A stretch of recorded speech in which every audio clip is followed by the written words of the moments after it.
ABS Menon എന്നാണ് എല്ലാവരും അറിയുക. പക്ഷേ യഥാർത്ഥ പേര് ശിവശങ്കര മേനോൻ എന്നാണ്.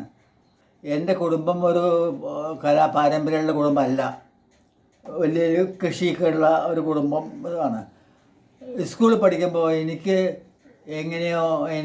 ഈ നാടകത്തിനോട് താല്പര്യം വന്നു. ശിവജി ഞാൻ സ്വയം അത് കണ്ടുപിടിച്ചു, അത് മതി പറഞ്ഞു. ശിവാജിയായിട്ട് ഞാൻ ചെയ്തു.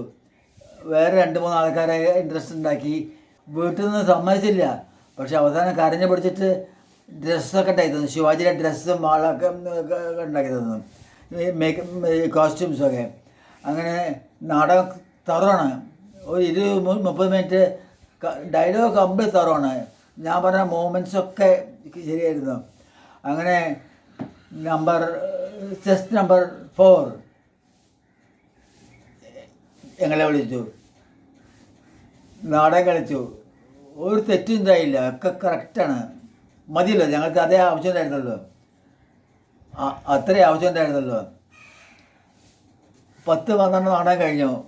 വെയിറ്റ് ചെയ്തു. ഞങ്ങൾ കഴിഞ്ഞ സന്തോഷത്തിലാണ്. നാടകത്തിൻ്റെ സമ്മാനം അനൗൺസ് ചെയ്യണോ?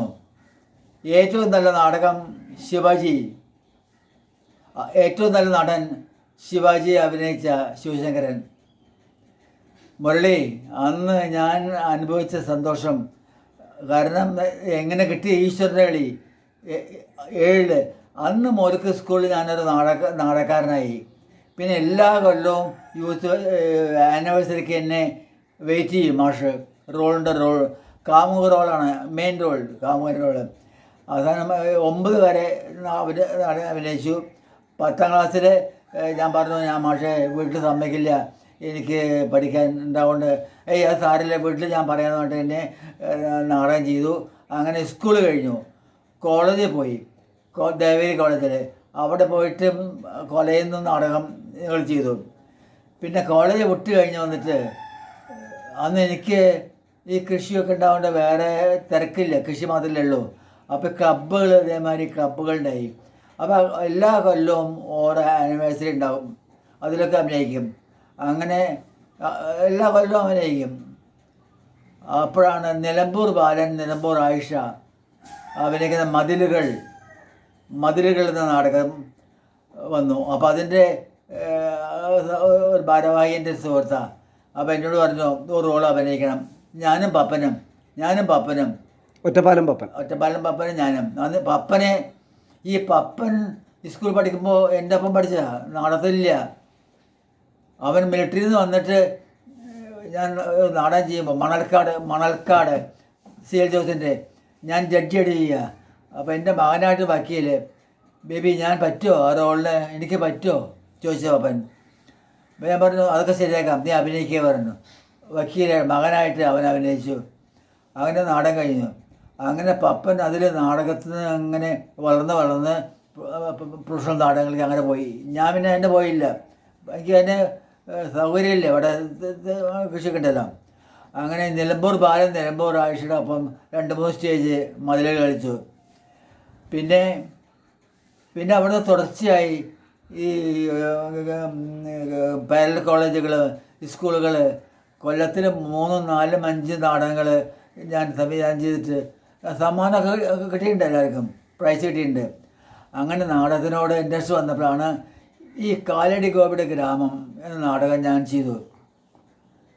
ഹൈസ്കൂളിൽ വെച്ചിട്ട് ആ നാടകം വളരെ ഒരു പ്രൊഫഷണൽ സ്റ്റൈലിൽ തന്നെ ആ നാടകം ചെയ്തു. അത് കഴിഞ്ഞു. പിന്നെ ഈ കാലടി ഗോപിയുടെ ഗ്രാമം പല സ്ഥലത്തും സ്റ്റേജ് ചെയ്തു, ഞാൻ സംവിധാനം ചെയ്തു. അപ്പോൾ പാലപ്പുറത്ത് ദർശന, ഞാനാ പേരിട്ട്, അവർ എന്നെ അവർ നാടകം ചെയ്യാൻ വേണ്ടി എന്നെ വിളിച്ചു. അവിടെ ചന്ദ്രൻ എന്ന് പറഞ്ഞാൽ എഴുതിയത്. അപ്പോൾ അത് ചെയ്തു കൊടുത്തു. അപ്പോൾ അവർ പറഞ്ഞു, ബേട്ട ഒരു 2-4 സ്റ്റേജ് ചെയ്യാൻ ഒരു നാടകം ബേട്ട ചെയ്തു തരുമെന്ന് പറഞ്ഞു.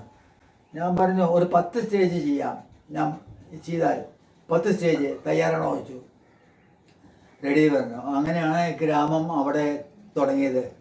10 അല്ല, ആ നാടകം 2 കൊല്ലം അവിടെ കഷ്ടിച്ച് 90-100 സ്റ്റേജോളം 2 കൊല്ലം കൊണ്ട് ദർശനം കളിച്ചിട്ടുണ്ട്. മണ്ണാർക്കാട് ഒരു അമ്പലത്തിലേക്ക് എന്നെ വിളിച്ചു, ബേബി ഞങ്ങളുടെ നാടകം മണ്ണാർക്കാട് ഒരു ക്ഷേത്രമുണ്ട് അയ്യപ്പൻ്റെ, അങ്ങോട്ട് വരും ഒരു കുടുംബം, എന്താ ചാർജ്? ഞാൻ പറഞ്ഞു 5000 റുപ്യ. 5000 റുപ്യ. ഞാൻ പറഞ്ഞു ശരി അമ്പഴ. നോക്കുമ്പോൾ തരുമോ, അവിടെ ചെന്നപ്പോൾ വമ്പൻ തിരക്ക്, ഭയങ്കര തിരക്ക്. അമ്പലം ചെറുതാണ്. അവിടെ വണ്ടി നിർത്തി. അപ്പോൾ ഞാൻ പറഞ്ഞു നടികളൊന്നും ഇറങ്ങണ്ട, ആൾക്കാർ കാത്തുക്കുന്നത് അവിടെ ഇരിക്കാൻ പറഞ്ഞു. ഇറങ്ങി നോക്കിയപ്പോൾ ഭയങ്കര പൂരാണ്. അപ്പോൾ ആൾക്കാർ പറഞ്ഞു ഇന്നലെ രാജ പി ദേവൻ്റെ നാടകം കളിച്ചിട്ട് പകുതിയാകുമ്പോൾ കട്ടടിപ്പിച്ചു ഇത്രേ. രാജ പി ദേവൻ നാടകം ഉറപ്പല്ലേ, ഞങ്ങൾക്ക് അടി ഉറപ്പല്ലേ രാജ പി ദേവൻ നാടകം. ഞാൻ വേറെന്താ ചെയ്യുക? പക്ഷേ ഞങ്ങളെന്താ പറയുക, ഗ്രാമം തറവാണ്, കളിച്ചാൽ രക്ഷപ്പെടും. കതിരീഷ് നല്ല റോളും കളിക്കണ്ടേ. ഞാൻ അയ്യപ്പൻ്റെ അടുത്ത് പോയി സാഷ്ടാംഗം നമസ്കരിച്ചു, രക്ഷപ്പെടുത്തണേ, അത്രല്ലേ പറ്റൂ. നോക്കിയപ്പോൾ ഭക്ഷണം, നല്ല ഭക്ഷണം, ഫാനൊക്കെയുള്ള റൂമ്, റെസ്റ്റിനൊക്കെ എല്ലാ സൗകര്യവും ചെയ്തു. അപ്പോൾ കൂടുതൽ ബേജാറായി. അങ്ങനെ നാടകം തുടങ്ങുമ്പോൾ ആദ്യം സംഘാടകർക്ക് ഞങ്ങളെ ഒരു ശ്രദ്ധ പോരാ, എന്താ ഒറ്റപ്പാലത്തല്ലേ അല്ലേ. അങ്ങനെ ഞാൻ തുടക്കത്തിൽ ആ കുട്ടപ്പൻ്റെ റോള് കളിക്കാണ്ട് അതുകൊണ്ട് പറഞ്ഞു, നീയാണ് കളിക്കേണ്ടത്, ശരിക്ക് പിടിച്ചോ, തുടക്കം ശരിയാവണം എന്ന് പറഞ്ഞു. അപ്പോൾ ഞാൻ നമ്പർ കളിക്കില്ലേ, നമുക്കറിയാമല്ലോ ജനങ്ങളെ, അങ്ങനെ ഫുള്ള് ജനമാണ്. അവൻ ഭാഗ്യത്തിന് നന്നായി ചെയ്തു, ജനം ഉൾക്കൊണ്ടു എന്ന് എനിക്ക് മനസ്സിലായി. അവസാനം ഞാൻ സ്റ്റേഡിയമിൽ വന്നപ്പോൾ നോക്കുമ്പോൾ ജനം അങ്ങനെ കമ്പിളി ഇരിക്കണു. വന്നപ്പോൾ നാടകം ചെയ്തു, ഇൻ്റർവെല്ലായപ്പോൾ സംഘാടകർ ഓടി വന്നു എല്ലാവരും ഇങ്ങോട്ട്. അയ്യോ നിങ്ങൾ എന്താ വേണ്ട, എന്താ ആവശ്യം? സോഡ, ഒരു സോഡ നന്നായിട്ടുണ്ട്. കാരണം രാജപിദേവൻ നാടകം എപ്പിച്ചല്ലേ, ഇത് രണ്ട് ക്ലബ്ബാണേ. അങ്ങനെ ആ നാടകം കംപ്ലീറ്റ് ചെയ്തപ്പോൾ എല്ലാവരും വന്ന് പറഞ്ഞു വളരെ നന്നായിട്ടുണ്ട്, നിങ്ങൾ എന്തിനാ ഇത് കുറച്ച് എമൗണ്ടിന് പോണ്? ഇന്നലെ 8000 റുപ്യ കൊടുത്തിട്ടാണ് ഞങ്ങൾ മറ്റേ നാടകം വിളിച്ചവർ, നിങ്ങൾക്ക് 1000 റുപ്യ അധികം തരുന്നു. അങ്ങനെ ഒരു 10 കൊല്ലം മുമ്പേ നാടകം ഞാൻ നിർത്തി. ബേബിയേട്ടൻ എത്ര നാടകങ്ങൾ കളിച്ചിട്ടുണ്ടാവും? ഒരു കൊല്ലം സംവിധാനം എല്ലാം കൊണ്ട്, സംവിധാനം അടക്കം 150-200 അടുക്ക നാടകങ്ങൾ ഉണ്ടാവും. ഞാൻ അഭിനയിച്ചത് ഒരു 50 നാടകങ്ങൾ ഉണ്ടാവും. ഗ്രാമമുണ്ട്, ഗ്രാമം വേറെ, അത് 100-150 സ്റ്റേജ് ഉണ്ടല്ലോ. ഗ്രാമം തന്നെയാണ് ഏറ്റവും ഇഷ്ടപ്പെട്ട നാടകം.